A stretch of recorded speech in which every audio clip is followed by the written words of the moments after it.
por ello. Bueno, hermano, vamos a meditar en la bendita palabra del Señor. Le invito que ahí en su Biblia usted pueda buscar siempre. No nos vamos a mover para iniciar. Vamos a tomar un versículo del libro de Proverbios capítulo 9, que es el que estamos leyendo. Vamos a tomar el primer versículo. Vamos a leer Proverbios capítulo 9, versículo 1. Y de ahí vamos a ir viendo otros versículos. Así que le invito a que me acompañe. Proverbios capítulo 9, versículo 1, que acabamos de leer. Y vamos a meditar esta mañana. Y hemos titulado el mensaje de esta mañana: las columnas de nuestra vida. Las columnas de nuestra vida. Así que le invito a que pueda acompañarme en la lectura. Es un pequeño versículo con el cual vamos a comenzar. Y dice la bendita palabra del Señor. Proverbios capítulo 9, versículo 1. Dice de la siguiente manera: la sabiduría edificó su casa. Y para edificar su casa, ¿qué hizo? Labró sus 7 columnas. Vamos a orar. Amado Padre, bendice la palabra que será predicada. Pon tu palabra en mi boca, que sea de bendición a tu pueblo. Glorifícate. Gracias por los hermanos que están conectados. Motiva, Señor, a otras familias, otros hermanos y hermanas a conectarse también a esta transmisión. Te amamos y te bendecimos, Padre.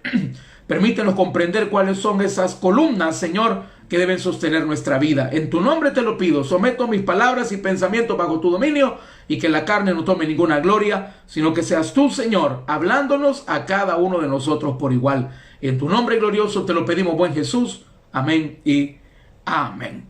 Bueno, hermano, vamos a meditar esta mañana con el tema poniendo las columnas de nuestra vida. Dice la palabra del Señor en el proverbio que acabamos de leer, que la sabiduría edificó su casa.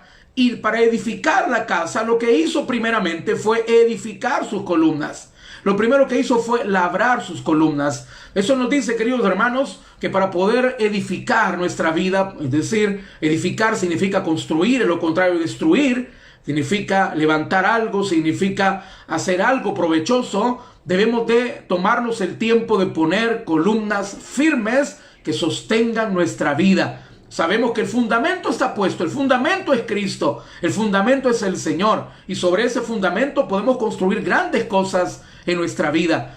Primeramente definamos, hermanos, cuál es la función de una columna. ¿Para qué sirven las columnas? Porque, hermanos, cualquier persona puede construir una casa y para que le salga más barata puede obviar, puede dejar de construirle columnas. Porque muchas veces, hermanos, las columnas es lo más caro en la construcción, porque hay que hacerle un fundamento, porque hay que invertir en hierro, en buen concreto. Pero alguien podría construir una casa y decir, bueno, para que me salga más barata, la voy a construir sin columnas, solamente uniendo pared con pared para que me salga más económico. Y seguramente le saldrá más barato, pero no más resistente. ¿Por qué? Porque las columnas es lo que le da solidez a la construcción. Quiere decir que en el caso de nuestra vida, hermanos, tenemos que tener la sabiduría de edificar nuestras columnas que nos van a ayudar para los momentos de crisis, cuando hay presiones en la vida, cuando vienen las dificultades, mantenernos firmes. Dice, hermanos, hablando estructuralmente, vamos a hablar no a nivel espiritual propiamente ahorita, sino estructuralmente en una casa. ¿Cuál es la función de las columnas? Dice que la importancia de las columnas en una construcción o en una edificación es que las columnas son los elementos verticales, es decir, son las que ayudan a que estén en pie las edificaciones. Son aquellos elementos verticales, mire qué interesante esto, que soportan fuerzas de presión y de inflexión. Es decir, son uno de los elementos más importantes para el soporte de la estructura, por lo que su construcción requiere especial cuidado. Mire qué bonito eso, hermanos. Dice que las columnas son tan importantes que requieren especial cuidado. Hay que hacerlas bien, porque son las que van a encargarse de darle soporte, de darle sostenimiento, de soportar la fuerza de compresión y la fuerza de flexión, es decir, fuerzas que vienen desde arriba y las fuerzas que golpean de lado y que hacen que se puedan doblar pero no caer. Eso nos ayuda, hermanos, ya trayéndolo a nuestra vida, que las columnas son esas estructuras verticales, es decir, nos ayudan a estar en pie, nos ayudan a no caer, nos ayudan a mantenernos estables aún en medio de las situaciones críticas que podemos enfrentar. Dice que las columnas soportan fuerzas de compresión, las situaciones de la vida que nos presionan y que nos cargan. Porque, hermanos, en la vida hay situaciones que nos presionan, nos cargan. situaciones, y el enemigo siempre se va a encargar, hermanos, de ponernos cargas en nuestra vida, de sentirnos que posiblemente no podemos más. Pero la palabra de Dios dice que no te van a poner cargas que tú no puedas llevar. La palabra del Señor, bueno, también este concepto dice que las columnas soportan la fuerza de flexión, es decir, las situaciones de la vida que nos empujan a hacer aquellas cosas que no queremos. Oiga bien, las columnas soportan la presión y las columnas soportan la fuerza de flexión. Aquellas cosas, aquellas personas, aquellas situaciones que nos quieren empujar, que nos quieren llevar a tomar decisiones que nosotros no queremos tomar. Personas que nos empujan, que nos influencian para llevar caminos que no son agradables al Señor. Por eso son tan importantes las columnas. Por eso nos dice Proverbios capítulo 9, versículo 1, que para edificar su casa, lo primero que hizo la sabiduría es labrar sus columnas. Pero qué triste es, hermanos, que muchos de nosotros como cristianos queremos edificar un buen matrimonio, queremos edificar una familia sólida, queremos levantar un negocio que sea próspero, que sea de bendición, tenemos proyectos de vida para hacer cosas para nuestra familia, para nuestros hijos, pero se nos olvida edificar las columnas. Se nos olvida, hermanos, la solidez que tenemos que darle a nuestra vida, porque las presiones vendrán, porque los problemas nos van a golpear, porque las situaciones, hermanos, muchas veces serán críticas las que vamos a enfrentar, porque nos vamos a rodear de personas que muchas veces nos van a querer presionar a hacer lo que ellos digan, a hacer lo que ellos quieren que nosotros hagamos. Por eso es necesario, hermanos, como decía el concepto de las columnas, hay que tomarse el tiempo para hacerla bien, para podernos dar cuenta si de verdad nuestra vida está teniendo columnas sólidas. Porque, hermano, fundamento sólido ya tenemos. El fundamento sólido y la principal columna es Cristo Jesús. Vamos a tomar esas columnas que la sabiduría nos dice que labró y le vamos a poner nombre. Vamos a ponerle nombre rápidamente a esas 7 columnas, rapidito, porque sabemos que tenemos poco tiempo. Pero le vamos a ir poniendo nombre a cada una de esas columnas para poderlas aplicar a nuestra vida, para poder edificar una vida de bendición, para poder edificar una vida sólida, estable, que permanezca a pesar de las situaciones que podamos enfrentar.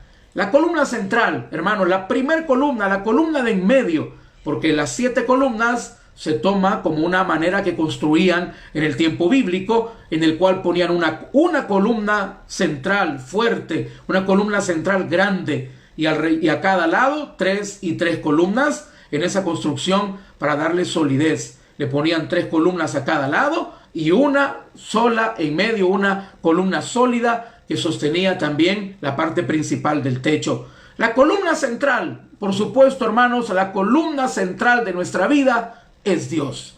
Él es nuestro fundamento y la columna principal de nuestra vida. La palabra del Señor dice en Juan 15:5, yo le voy a ir mencionando los versículos y se los voy a leer rápidamente para que avancemos con el tiempo. Juan 15:5 dice, yo soy la vid, vosotros los pámpanos, el que permanece en mí y yo en él, este lleva mucho fruto, porque separados de mí nada podéis hacer.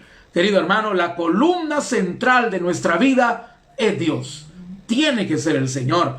La columna central de nuestra vida, decimos es Dios, sí, pero ¿cómo se manifiesta? ¿Qué significa que la columna central de nuestra vida tiene que ser Dios? Eso incluye, hermano, nuestra lectura bíblica diaria, nuestra oración diaria, nuestra vida espiritual, el congregarnos constantemente en nuestra iglesia, el oír palabra de Dios. Hermanos, el temor a Dios, el buscarle a Él con constancia. La columna central de nuestra vida es el Señor. El buscar hacer su voluntad. El tomar decisiones basadas en la voluntad de Dios. No en lo que la gente quiere que hagamos. No en la presión que las personas nos están haciendo para tomar decisiones o para seguir un camino. La columna central de nuestra vida, si queremos edificar una buena vida, una buena familia, un buen matrimonio, tiene que ser el Señor. Tiene que ser el centro de nuestra vida. Tiene que ser la columna principal.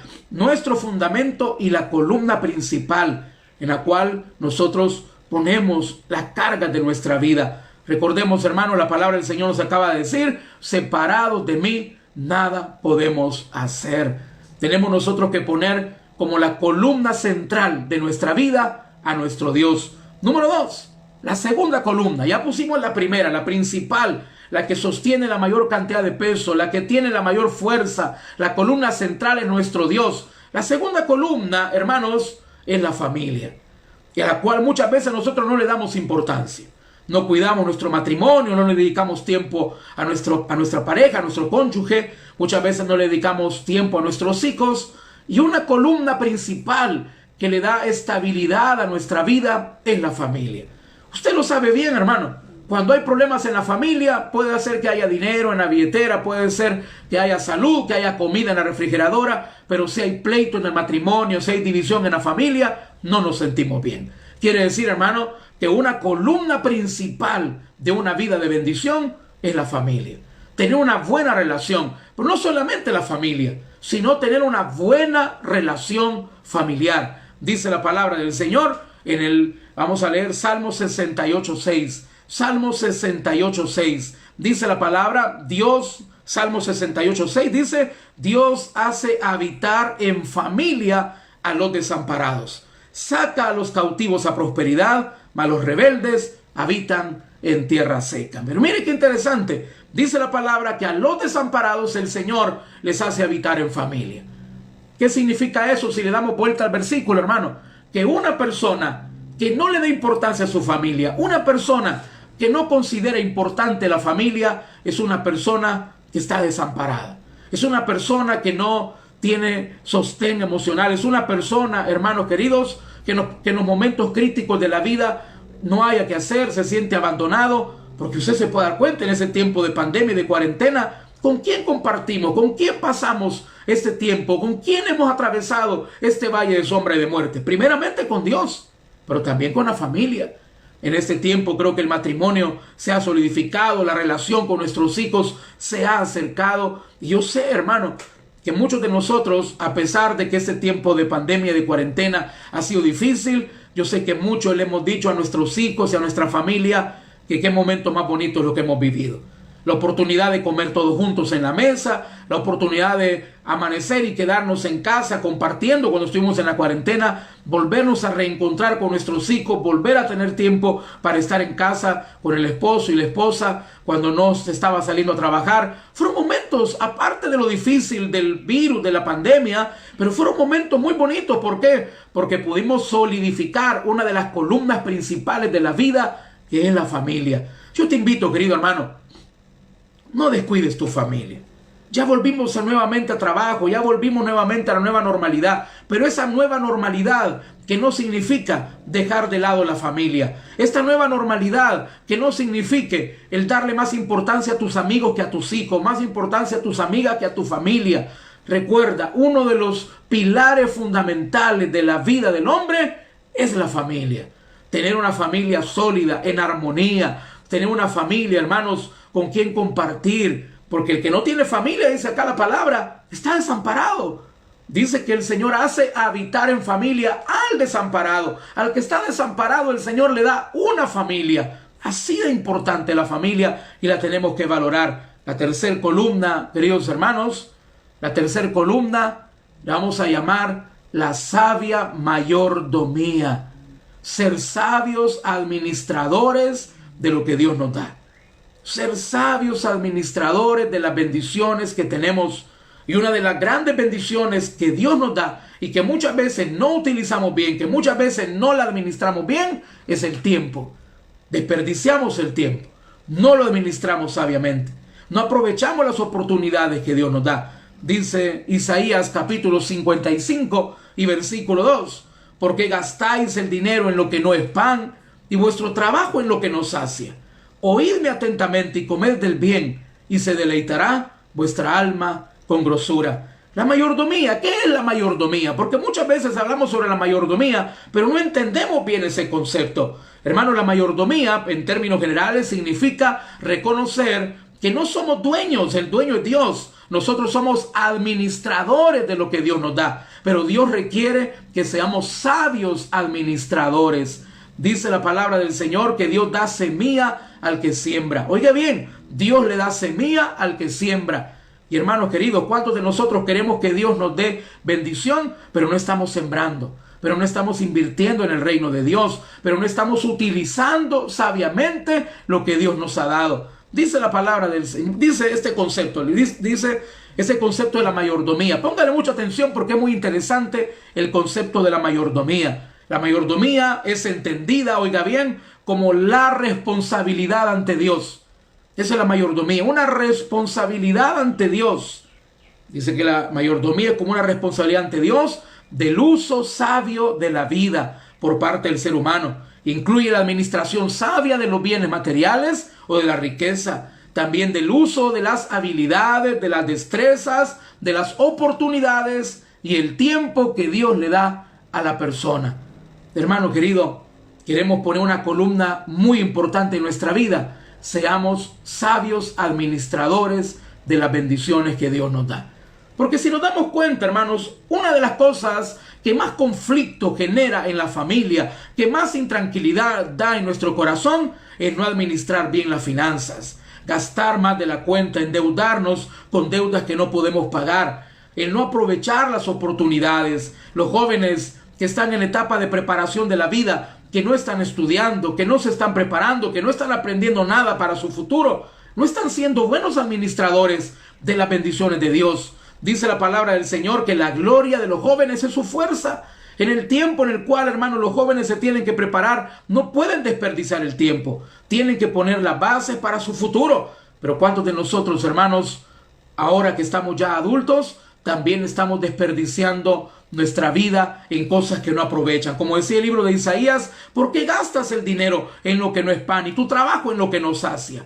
¿Cuántos de nosotros, hermanos, tenemos problemas, tenemos ansiedad, tenemos preocupación, tenemos angustias porque estamos gastando nuestra vida en pecado, en vicios? Estamos gastando la bendición que Dios nos da para sostener una relación quizás de adulterio. Estamos gastando, hermanos, las bendiciones que Dios nos da, las ganancias de tu negocio, las bendiciones que te da tu trabajo. Dios no nos da esas bendiciones para malgastarlas, nos las da, hermanos, para poderlas invertir sabiamente. Primeramente en el reino de Dios, siendo buenos ofrendantes y diezmadores para el reino de Dios, pero también, hermanos, para invertir en nuestra familia.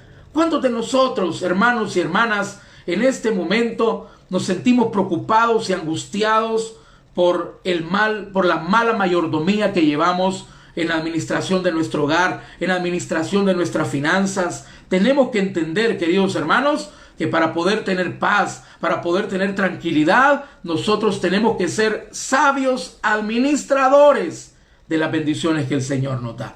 Si Dios te da la oportunidad de estudiar algo, prepárate. Si Dios te da la oportunidad, querido hermano, de invertir en algo provechoso, aprovecha la oportunidad. Muchas veces, hermano, nosotros decimos, ay, pero son 5 años, pero son 3 años lo que voy a meter. Sí, pero el tiempo va a pasar y el problema es que no vamos a haber aprovechado el tiempo que el Señor nos ha dado. La cuarta columna, hermanos, para ir avanzando con el tiempo, la cuarta columna es el dominio propio. El dominio propio. La cuarta columna para tener una familia, una vida estable, para poder tener una vida que verdaderamente pueda soportar, hermanos queridos, las situaciones críticas de la vida o para evitarlas, es el dominio propio. El dominio propio, dice la palabra en 2 Timoteo capítulo 1 versículo 7, porque no nos ha dado Dios espíritu de cobardía, sino de poder, de amor y de dominio propio. Si hay algo que tenemos que entender, hermanos, lo vimos en el concepto de las columnas cuando comenzamos este mensaje.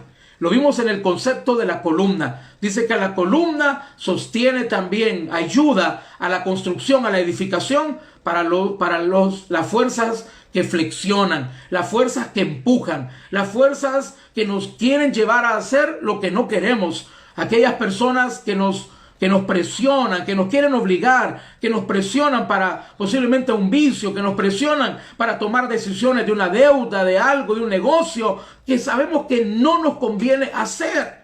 Muchas veces, hermanos, hay personas que te van a presionar a hacer negocios, que te van a presionar a que les sirvas de fiador, que te van a presionar a que tú tomes una decisión que es conveniente para ellos, mas no para ti. Ten cuidado. Tenemos que tener dominio propio. Dice la palabra en 2 Timoteo 1:7, porque no nos ha dado Dios espíritu de cobardía, sino de poder, de amor y de dominio propio. que es la capacidad, hermanos, de tomar nuestras propias decisiones, la capacidad de decirle que no, tanto a personas externas como a nosotros mismos. Porque, hermano, ¿no es cierto que muchas veces a los que más nos cuesta decirnos que no es a nosotros mismos? Pero el dominio propio nos ayuda, hermanos, para tomar decisiones por nuestra propia cuenta. Es decir, hermanos, que aunque nos estén presionando, que aunque quieran las personas, amistades, aún nuestra propia familia, que nosotros hagamos cosas que quizás pueden ser muy convenientes para ellos, pero no para nosotros, no son de bendición, no es la voluntad de Dios. ¿Qué tenemos que hacer? Tenemos que aprender a decir no. Tenemos que aprender a decir, no me siento bien, no tengo paz en mi corazón en hacer eso, yo no voy a ese lugar, yo no hago eso porque yo soy un cristiano. Querido hermano, la columna del dominio propio te ayuda para soportar esa presión que viene de lado. Es una presión que te empuja, que te quiere llevar a hacer cosas que tú sabes que no te convienen. ¿Cuántos de nosotros, hermano, nos ha pasado que nos hemos metido en situaciones en la vida que nosotros no queríamos, pero por compromiso, por no quedar mal, porque es mi familiar, porque me presionaron y para quitármelo de encima? ¿Cuántas veces hemos dicho esa frase, hermano? Yo no quiero ir, pero para quitármelo de encima. No, yo no quiero hacer eso, pero por compromiso. No, mi hermano, muchas veces el enemigo ocupará esas situaciones para robarte la paz. Ocupará esas situaciones en la vida para robarte el gozo, posiblemente por muchos años, quizás en una deuda, quizás le sirve de fiador a alguien que no va a pagar, y la bendición que llega a tu vida no la vas a poder disfrutar. Por eso tenemos que poner esa columna, la columna del dominio propio. No hago lo que la gente quiere que haga, yo primeramente voy a hacer la voluntad de Dios, voy a tomar mi propia decisión, y si tengo que decir que no, lo diré, pero sabré que habré hecho lo correcto. La quinta columna, hermanos, rápidamente, para avanzar con el tiempo, la quinta columna para poder edificar una vida es nuestra actitud, la actitud. Porque muchas personas podemos querer edificar, quizás tenemos buenos materiales para edificar, preparación académica, quizás buenas oportunidades que llegan a la vida, pero ¿cuál es el problema? Que muchas veces no hacemos nada. Aunque tengamos las posibilidades, no hacemos nada porque tenemos una mala actitud. Para poder edificar una vida de bendición, tenemos que poner esa columna, que es, hermanos, una buena actitud. La actitud, dice la palabra del Señor, hermanos, Proverbios 18:14, dice de la siguiente manera: el ánimo del hombre soportará su enfermedad, mas ¿quién soportará el ánimo angustiado? El ánimo, la actitud, lo de adentro, hermanos. ¿Cuántos de nosotros podemos tener posiblemente en la vida, han llegado a nuestra vida buenas oportunidades, se han abierto puertas de bendición, tenemos todo lo necesario, Dios está con nosotros, tenemos el Espíritu Santo, tenemos una familia cristiana que está orando por nosotros, pero ¿por qué no avanzamos? ¿Por qué no edificamos? ¿Por qué? Porque tenemos una mala actitud, porque tenemos una actitud derrotista, una actitud negativa. Oiga bien, la actitud, tenemos que entender una cosa, hablando sobre la actitud. Mire qué interesante esto, hermanos, que vamos a mencionar. Tenemos que saber, hermanos, tenemos que saber que un barco, mire qué interesante eso, tenemos que saber que un barco no se hunde por el agua que está a su alrededor. El barco se hunde por el agua que entra en él. Por eso se hunde un barco. Un barco no se hunde por estar en medio del agua. Un barco se hunde cuando el agua entra en él. Y sabe que eso es lo que ocurre en muchos de nosotros, hermanos. Nosotros como cristianos podemos estar en una crisis, pero mientras la crisis no entre a tu corazón, tú no te vas a hundir. Pero el problema es que nosotros tenemos una actitud de derrota, de temor, de angustia negativa, porque hemos permitido que la crisis, que el temor penetre en nuestro corazón. Ese barco que va navegando en medio del mar no se va a hundir porque está en medio del agua. Ese barco se hunde cuando el agua comienza a entrar en él. Y así es exactamente, hermano, el problema de nuestra mala actitud. Cuando permitimos que la crisis, que el problema, que la incertidumbre penetre en nuestro corazón. Pero recuerde, querido hermano, que con nosotros está el que todo lo puede, que se llama Cristo Jesús. Nosotros tenemos que tener la plena convicción, hermanos, de que cuando tenemos al Señor y una buena actitud en Cristo, habrá victoria. Y número 6, vamos avanzando con el tiempo para ir terminando. La sexta columna, queridos hermanos, es algo que muchas veces pues no lo conocemos, seguramente lo aplicamos, pero no sabíamos cómo se llama, y es la resiliencia. Las columnas, una casa la pueden doblar, muchas veces la pueden estar presionando, pero vuelve otra vez, vuelve nuevamente. Muchas veces yo he visto casas, quizás usted también, que las paredes se han caído, el techo se ha volado, pero las columnas ahí están.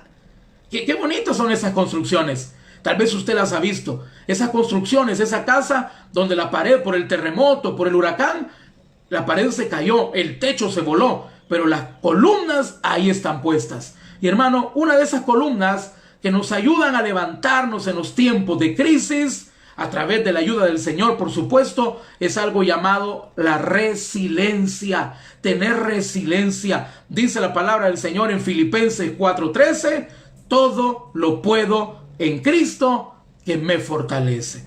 Todo lo puedo en Cristo que me fortalece. Así como nuestro hueso, si usted se ha quebrado alguna vez un hueso de su cuerpo, en mi caso yo tuve un accidente que me partió en varias partes el hueso de mi brazo izquierdo, pero ese hueso, cuando yo iba a donde el médico, el ortopeda, que es quien ve todas las fracturas y todo eso, y me hacía la radiografía una vez cada mes, una vez al mes, me decía, el hueso ya va encallando, ya va formando callo, ya se va reparando. ¡Qué maravilloso es el cuerpo humano!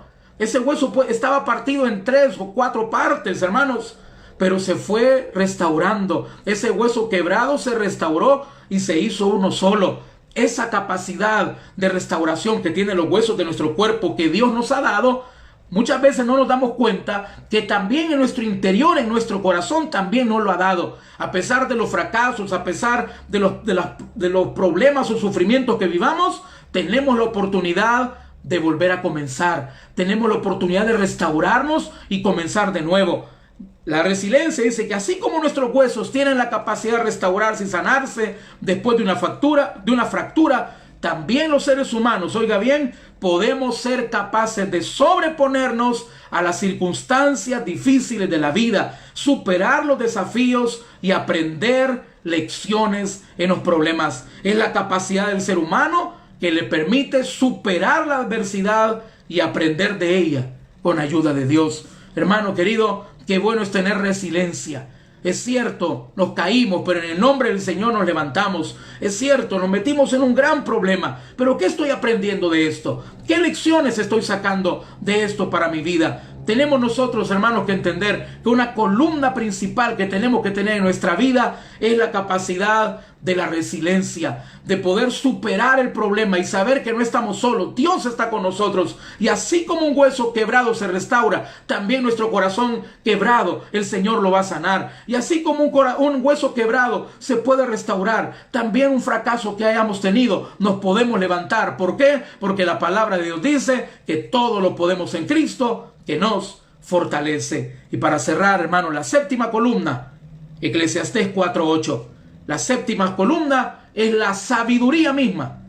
Tener sabiduría. El que tiene falta de sabiduría, dice la palabra del Señor, pídala a Dios, porque Él la dará abundantemente y sin reproche. Dice la palabra, Eclesiastés 4:8. Está un hombre solo y sin sucesor, que no tiene hijo ni hermano, pero nunca cesa de trabajar. Ni sus ojos se sacian de sus riquezas, ni se pregunta, esa pregunta sabia, ¿para quién trabajo yo? Y defraudo mi alma del bien. También esto es vanidad y duro trabajo. ¿Por qué tomamos este versículo de esa pregunta que se hace ese hombre? ¿Y para quién trabajo yo? Porque la sabiduría, queridos hermanos, nos lleva a hacernos preguntas importantes en nuestra vida. Preguntas del por qué. ¿Por qué estoy viviendo así? ¿Qué tengo que cambiar? ¿Qué tengo que mejorar? La sabiduría nos lleva a algo, hermanos, que se le llama el pensamiento crítico, que se habla mucho en la psicología, hermanos, y es tan importante tener el pensamiento crítico. El pensamiento crítico es hacerse preguntas. ¿Y esto que estoy viviendo, por qué es? No solamente darlo por hecho, bueno, en la vida que me tocó vivir, no. El pensar, ¿pero por qué? ¿Por qué estoy así? ¿Será porque tengo una mala actitud? ¿Será porque no me estoy preparando? ¿Será porque no estoy tomando decisiones correctas? ¿Será porque me he alejado de Dios? Dice que el pensamiento crítico se hace preguntas y no toma simplemente el dicho popular de porque siempre ha sido así, siempre se ha hecho así. Hermanos y hermanas, muchas veces hay cosas que estamos viviendo en nuestra vida que ya lo damos por hecho porque como siempre así se ha vivido. Y las esposas dicen, bueno, mi abuela me dijo que al hombre para mantener el matrimonio hay que aguantarle y si lo golpean a uno pues hay que aguantar porque hay que cuidar el matrimonio. No, es que bueno, así vivió mi abuelo, así vivieron mis padres, en pleito, en golpes, mi papá maltratando y siendo un adúltero, y como la esposa pues tiene que aguantar para cuidar el matrimonio. Hermana, sé sabia. El pensamiento crítico, la sabiduría te lleva a un pensamiento de preguntarte, ¿será que esta es la vida que yo quiero, que Dios quiere que viva? ¿Será que esta es la vida que el Señor me ha dado? Solamente porque otros ya lo hayan hecho así no significa que tú debas de vivir de la misma manera. Tienes que saber, querido hermano, lo que dice la palabra del Señor. Todo aquel que está en Cristo, nueva criatura es. Las cosas viejas pasaron, y aquí todas son hechas nuevas. Y escuchaba la vez pasada a mi esposa en una clase que daba, les ponía un ejemplo, platicaba con alguien y les contaba esa historia que me pareció muy interesante, hablando sobre las cosas que siempre se hacen de la misma manera, de recetas que pasan de generación en generación, porque la tatarabuela lo hacía de esa manera. Y cuando compra un pescado grande hay que cortarle la cabeza y la cola y poner en la cacerola solamente la parte del tronco del pescado. Y así lo hizo la tatarabuela, la tataranieta, la bisabuela, la bisnieta, la nieta, hasta la hija. Pero nunca se han preguntado por qué. Y quizás cuando le preguntan a la tatarabuela, le preguntan, bueno, ¿y por qué siempre el pescado, por más grande que sea, le cortas la cabeza, la cola y solo pones el tronco? Y quizás le diría, bueno, porque mi cacerola era bien pequeña. Querido hermano, usted tiene que saber que siempre hay un porqué de las cosas. No solamente porque se hayan hecho así, siempre se tienen que volver a hacer. Tal vez tú tienes una cacerola más grande donde puedes poner pescado completo. ¿Qué significa eso, hermano? Que tenemos que tener sabiduría. Hay cosas, hermanos, que se hacen por costumbre, porque ya todo el mundo lo ha hecho así, porque siempre mi familia así lo ha hecho, pero posiblemente es como se ha venido haciendo, está mal, no agrada a Dios, no es la voluntad de Dios, no es la vida que tú quieres no es la vida que Dios quiere que tú vivas. Por eso pídele sabiduría a Dios para poderte hacer preguntas. ¿Por qué estoy viviendo así? ¿Dios quiere que continúe viviendo de esta manera o tengo que hacer cambios? Querido hermano, tenemos que tener sabiduría. Y la palabra de Dios dice que aquel hermano que no tiene sabiduría, que se la pida al Señor y Él la dará abundantemente y sin reproche. Hemos hablado, le hemos dado nombre a las 7 columnas de la sabiduría. Usted posiblemente puede ponerle otros nombres para su propia vida personal, buscando en su lectura bíblica, pero hoy hemos hablado de 7, que si usted y yo las aplicamos, serán de bendición a nuestra vida. Vamos a orar para cerrar y poner en las manos del Señor todo este día que tenemos por delante. Padre, gracias por tu palabra, gracias por hablarnos, gracias por la sabiduría que hay en tu palabra. Te pido que nos bendigas, te pido que tu palabra, Señor, siempre nos instruya y nos ayude, Señor, a ponerla en práctica. Entregamos a ti este día, lo ponemos en tus manos, que sea un día de bendición. Acompáñanos, los que van a salir, protégelos. Los que están por tomar sus alimentos, gracias por proveerlos, Señor. Y aquellos que se quedan en casa, que puedan estar en comunión contigo. Y si usted no ha recibido a Cristo en su corazón, le quiero invitar que usted pueda hacerlo. Ore de la siguiente manera y dígale: Señor Jesús, yo te recibo hoy como mi único Salvador personal. Yo creo que tú eres Dios, que moriste por mí en la cruz del Calvario y que resucitaste al tercer día. Me arrepiento, Señor, porque soy pecador. Perdóname, Señor. Gracias doy al Padre por haber enviado a su Hijo a morir en mi lugar. En Cristo Jesús te doy gracias por tu salvación. Amén y amén. Queridos hermanos, qué bueno que se ha conectado este día. Los esperamos a las 8 de la mañana nuevamente. Uno de los pastores de la iglesia estará llevando el devocional de la mañana. Y nos vemos hoy nuevamente a las 6 de la tarde en el estudio bíblico de media semana. Los que están por salir de casa, que Dios les bendiga, que el Señor les acompañe. Un abrazo a la distancia, hermanos. Y no se les olvide, el 13 de septiembre nos vemos en la iglesia. Que Dios les bendiga.